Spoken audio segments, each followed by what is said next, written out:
Well, we're now being joined by Mohammed Badar, who is a rights activist and also the convener of Civil Society Alliance for Transparency and Development on Sunrise Daily. Good morning and welcome to the program. Morning, Malpe. Thank you for having me. Well, this is what we have seen now. In the last 1 month, it's been a really bloody time in north-central Nigeria in particular.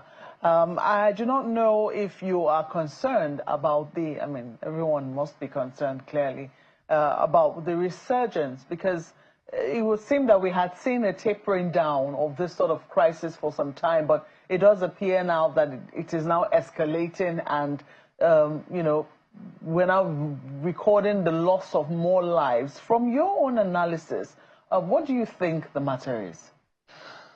Well, as it stands now, the scale and the spread is something we have not seen before. And this is a point where we just have to draw a line in the sand somewhere. You know, we heard the governor calling for unity, calling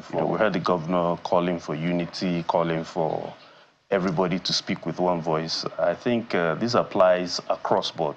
All Nigerians just have to come up and speak to these issues, because it's looking like it's moving beyond just a security challenge to a governance one. Because this is a time for urgency, this is a time for accountability from those who are tasked with managing these security issues around this place. Because the area we're talking about is basically the food belt of Nigeria, where the major chunk of our food production takes place. So everybody has to be concerned, and the government must show urgency, and the government must show accountability. The government must show that it is committed to justice in these matters. Justice. But by government, which layer of government are you referring to? Well, the federal government controls virtually every level of the security architecture.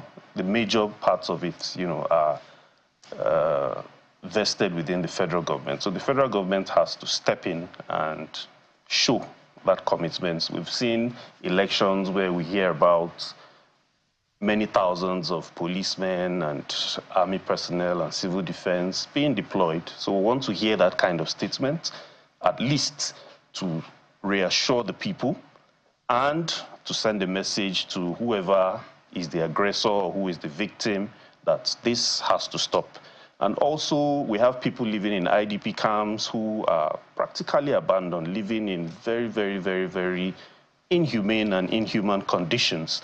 These people need to be reassured.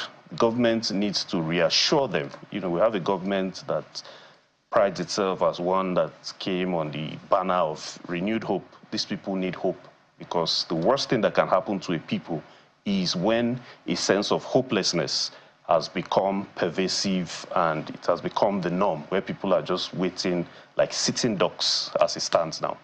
And two statements, immediately come out to that, because yesterday, 2 days ago, a former chief of army staff, Lieutenant General T.Y. Danjuma, spoke, in Taraba State when he was talking to a group of people. He was also making references to some incidents that had occurred in Taraba with regards to kidnapping. And this time around, he called for self-defense.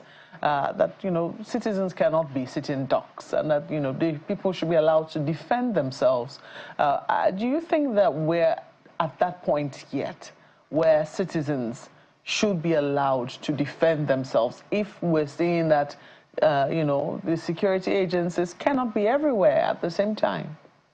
Well, what he said is practically in line with what the DG DSS has also been on record as saying, that there's a need to arm communities, there's a need to train them reasonably to be able to defend, to be the first line of defense before the security forces come in. So I think we are getting closer to that point.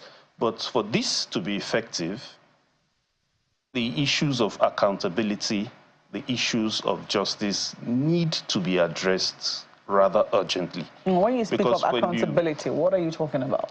Well, there are all kinds of accusations flying around. I don't want to get into that. Those are very muddy waters. I don't want to get into all of that. But there are all kinds of accusations flying around. Oh, this is the aggressor. Oh, that is the provocator. Oh, these are reprisals. These are this, these are that. But in all of this noise, we have not found an effective solution to this problem. Lives are being lost.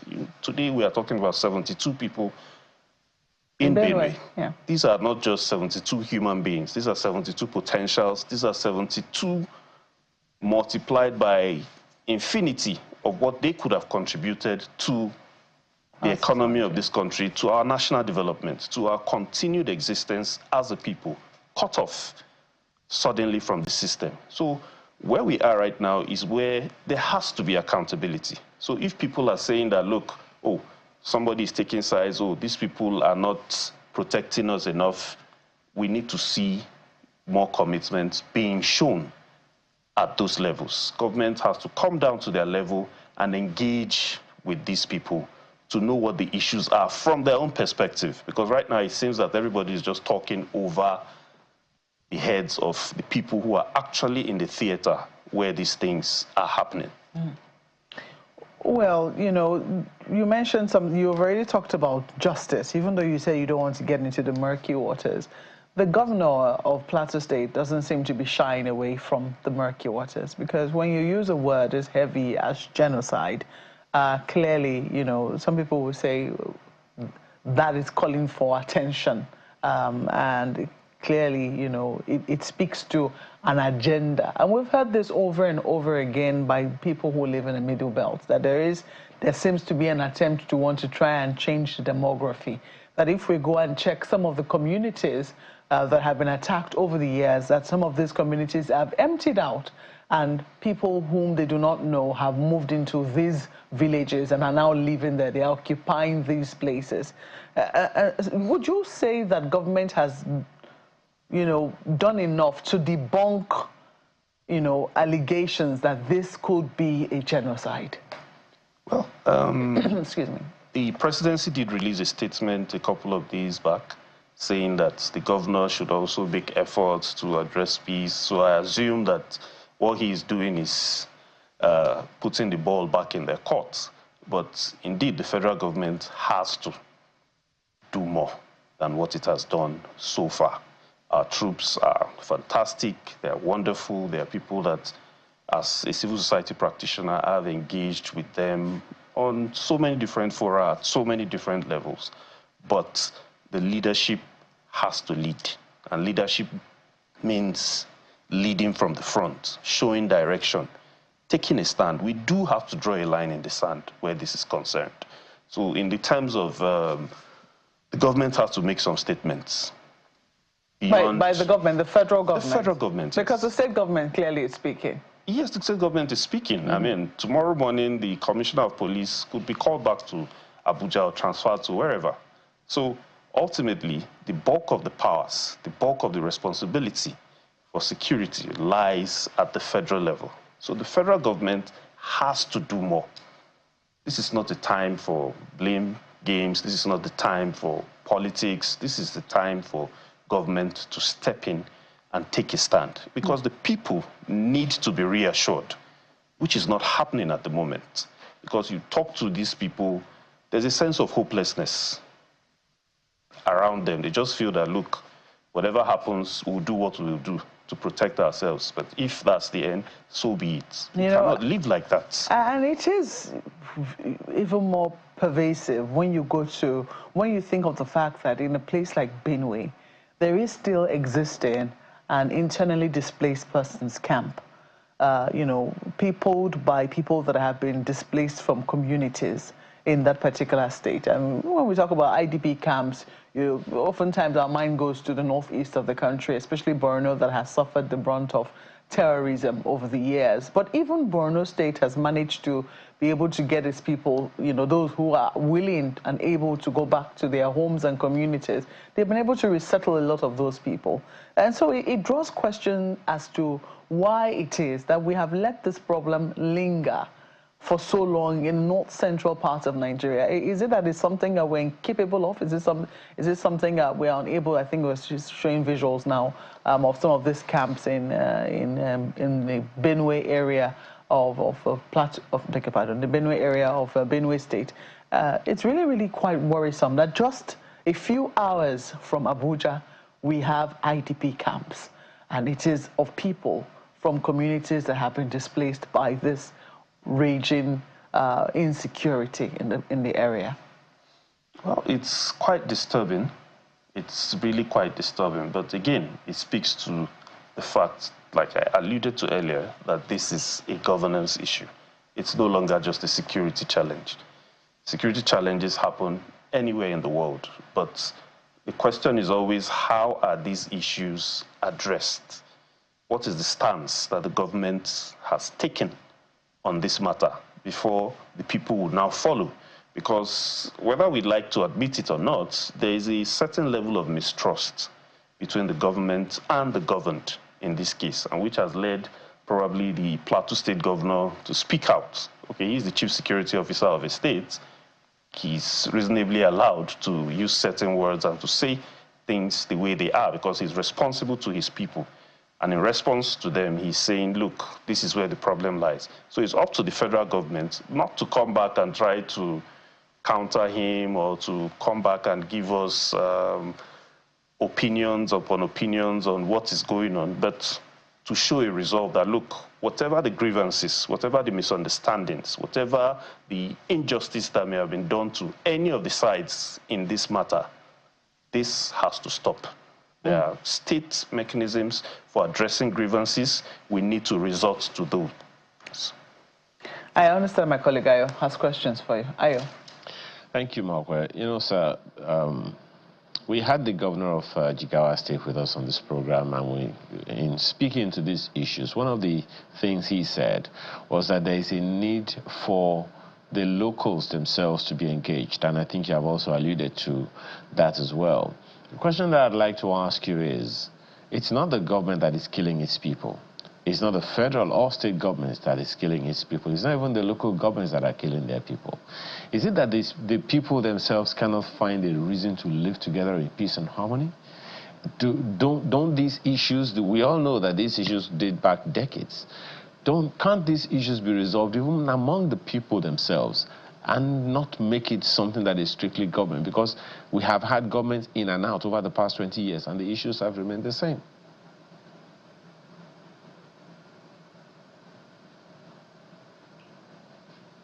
Yes, when I say government and the people being engaged, I want to refer back to what the DGDSS said, that the communities themselves should be armed, should be trained on handling weapons and defending themselves, being the first line of defense before security forces step in. But government has the primary role. The primary function of government is security and welfare, both of which are lacking at the moment. So it speaks to the leadership issue. How is this situation being managed? Who are responsible, and are they doing their duties? Because if we say people should live in peace and harmony, and the caliber of weapons that it takes to be able to end 70-something lives in less than 24 hours means that this has gone beyond just people living in peace.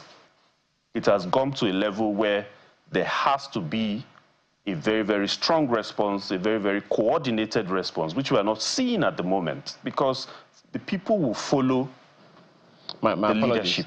If you can hear me, Mr. Bada. If the right leadership is not provided, then what do we expect the people to do? Just 1 second. Can you give us an idea, if you know, how this whole thing started? The president alluded to it as having started more than 20 years ago, and a host of people agree with the president on this. Do you have any idea how this whole thing started? Because I'm sure it didn't start at the scale at which it is right now.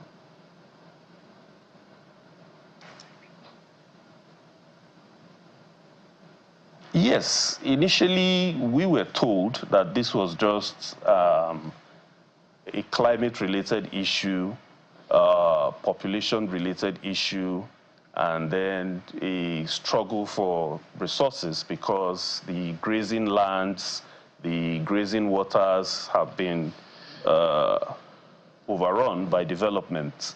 People have taken over the places where cattle and all of that used to graze. But now, there has to be a solution. And finding that solution does not rest with the people. It rests with the government. Yes, this has been around for a couple of decades, yes, but never at this scale. And now we have gotten to where we are.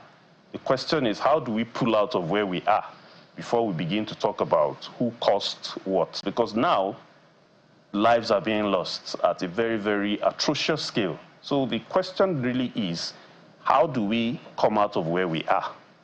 Not necessarily who caused what, because we've had all kinds of the reason for that angles is not being brought into it. It's an agricultural angle, it's a struggle for resources.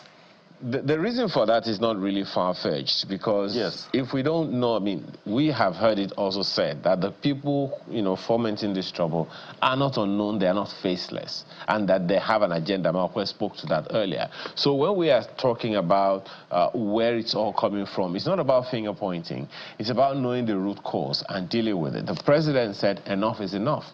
That sounds to me like someone saying, look, we know what the whole agenda is. Can we put an end to it?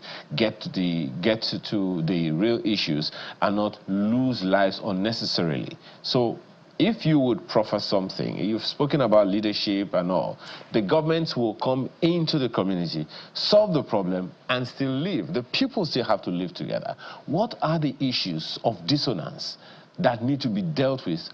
Otherwise, or failing which, government will still have to be coming in and out from time to time? Or are you asking for a state of emergency?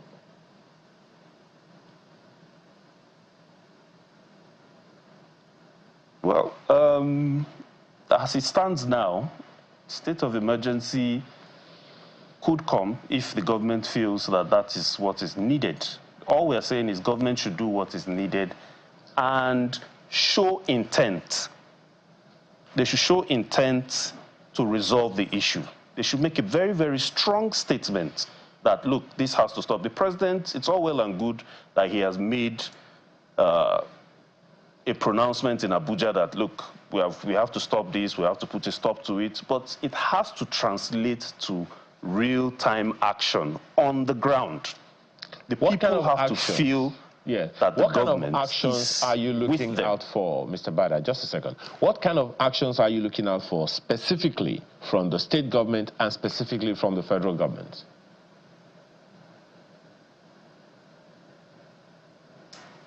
From the state governments, I expect to see more engagement with all sides of this crisis.